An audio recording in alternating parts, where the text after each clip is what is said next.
Meron akong friend, sabi niya sa akin, may asawa ka na pero mahilig ka pa rin magkulay, no? I know naman na she meant no harm. Siguro para sa kanya, kakaiba lang din talaga. Kasi diba usually kapag kulay, pang bata. Tapos, doon ko na-realize, oo nga no, dumating na sa point na may asawa na ako, pero ito pa rin yung hobby ko. Tapos, bigla akong naalala. Nung bata kasi kami, hindi kami sunod sa layaw. Basta, hanggat meron pa, yun muna yung gamitin nyo. So kahit putol-putol na yung mga Crayola namin, iipunin lang namin siya sa isang lalagyanan, tapos yun yung dadalhin namin. Kaming magkakapatid, mahilig kami magkulay. Pero naaalala ko, ang dinadala ko sa school is yung mga pinaglumaan na ng ate ko. Which is, kailangan ko pa rin hiramin sa kanila. Medyo dalaga na sila noon. Tapos hindi pa ako masyadong close sa kanila. So parang tuwing kailangan ko ng color, ang hirap humiram. Kaya ang ending, sa mga kaklase ko na lang ako nangihiram. Hindi ko nagawa nung bata ako na mag-color-color kapag nabobore ako or wala akong magawa. Kaya kahit mahilig ako magkulay, hindi ko siya masyadong na-practice.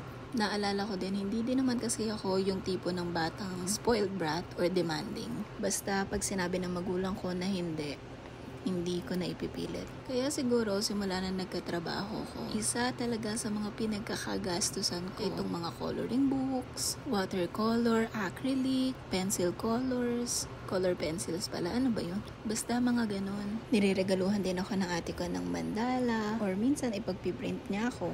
Naalala ko din si Pa, binilan niya ako ng acrylic nung may trabaho na ako. Kasi lahat kami graduate na noon. Kaya medyo may budget na ang tatay namin para i-spoil kami. Tapos, may isang beses, nung boyfriend ko pa lang tong asawa ko ngayon, tinanong niya ako kung anong gusto kong regalo para sa birthday ko. Sabi ko, isang set ng color pen ng Faber-Castell. Kaya, nung nagkaroon ako noon, nasa 120 pieces yata yun. Solid heaven. Tapos, bumibili din ako ng paint by numbers, nagkukulay ako kasama yung pamangkin ko. Kaya ngayon, na mag-birthday na ako, ito ulit yung naisip kong iregalo sa sarili ko. Kahit ang totoo, asawa ko na naman ang nagbayad nito.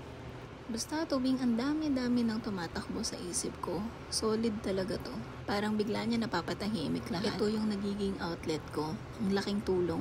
So ayun, going back, siguro nga kaya ako mahilig magkulay ngayon. Ito siguro yung naging frustration ko nung bata ako. Yung ibang bata kasi nakikita ko meron talaga silang set ng Crayola. Di ba ang mahal nun? Syempre dahil nga mahal, hindi nila gusto magpahiram. At least ngayon, feeling ko nahihil ko na yung inner child ko. Meron na akong sariling coloring book at hindi ko na kailangang manghiram ng Crayola or ng mga coloring pens.